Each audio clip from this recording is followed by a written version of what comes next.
Hey everybody, it's Rod with the PhotoFair coming back at you with another video. Today I want to talk about an affordable Leica M mount lens from Leica, which is kind of almost an oxymoron, isn't it? This is the Leica Summicron 40. This was the lens that was made for the Leica CL, and it also fit the Minolta CLE.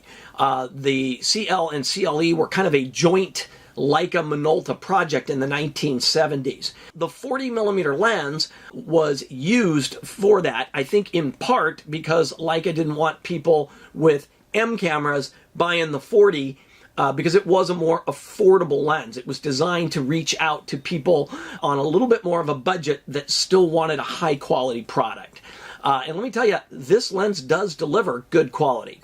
So 40mm on full frame is kind of it's almost closer to true normal than 50 is. 50 has kind of become the standard for normal lenses. But in reality, normal, generally speaking, if you take the diagonal of your film, that's the focal length that would be normal, not really magnifying nor making wide angle. And 40 is closer to 43 than 50 is. So this is still a normal lens per se. Now, if you use this on a crop camera, like a Canon EOS M, for example, that I shoot, a 1.6 crop, this becomes a 64mm, and it's still, of course, an f2. So 64 is a really weird focal length. It's not quite portrait length, but it's a little bit outside that normal range. So I actually like it on the crop camera. The M5 that I'm using to shoot this video with right now, and I'll tell you why. Rangefinder lenses like this typically only focus to about 2.5 to 3.5 feet minimum. And so the 40, having that little bit of extra reach with the crop factor, kind of compensates for not being able to get in close. And so I am kind of a up-close, tight kind of shooter.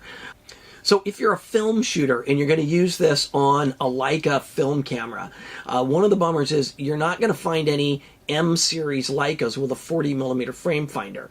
So that it will default to the 50mm if you use it on an M camera. So you're going to have a little more in the photo than the frame lines give you. So that's a little bit of a bummer, but it will work perfectly on a Leica M camera. If you use this on a Leica CL or a Minolta CLE, which by the way, those are great cameras and you can pick them up pretty reasonably. They're very compact. You use it on those cameras and you'll get the proper frame line.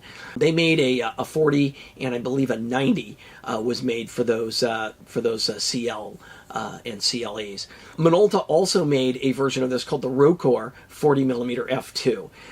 And there are some people who prefer the Minolta Rocore version. Now, I don't know if that's because, it's more rare, it's sharper, whatever. I can tell you, I own this lens, and this lens is very good optically. Being that this lens was made in the early to mid-1970s, it performs brilliantly. It's a fantastic lens. So, the only bummer about these old rangefinder lenses when you use them on a modern mirrorless camera is they don't focus very close. There are companies that have come out with helicoil focusing adapters that allow, they just have a little extra helicoil so you can kind of push it out a little further to get a little closer, kind of a macro focus, if you will. There is a way around it, but it adds another step to the focus process. Again, using this on my EOS M5 with the crop factor, it tightens it up enough where I kind of don't feel the minimum focus problem like I did when I used to use the 35 Summicron on the EOS M5.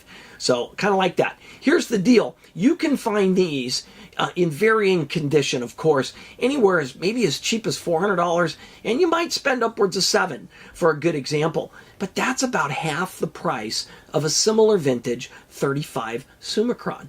And the 35, again, a little bit wider, so on full frame, maybe you prefer 35 to 40. On a crop camera, it's like 56 versus 64mm on the crop camera in terms of how it shoots. So again, you might prefer the 35, but you're going to pay twice as much for it. I want to just recommend this as kind of a poor man's Leica lens. It's a very good lens. It was not cheaply made. It's just as well made as the M series lenses. The same brass and steel design. The helicoil is smooth. The focus is well damped. All the things you come to expect from Leica still qualifies with this lens. It's just, it was designed for a less expensive camera system. And again, like a purists that shoot the M camera, they don't like the fact that they don't have frame lines for it.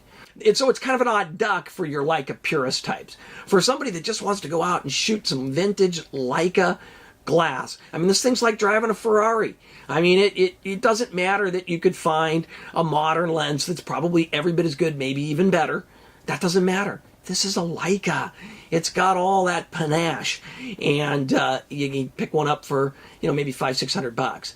Here's some photos that I took with this lens, both on my EOS R full-frame mirrorless camera and a few taken on the M5 that I'm shooting this video with, so you can see it both crop and uncrop. Take a look.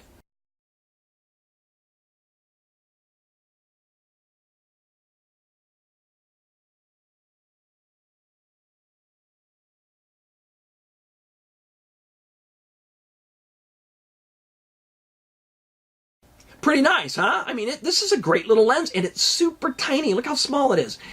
So I highly recommend getting a hold of one of these if you just want to have that Leica experience and you're not really concerned with, compatibility on the M cameras. Again, it will work on an M, like an M3 or an M6 or an M4. It will work fine.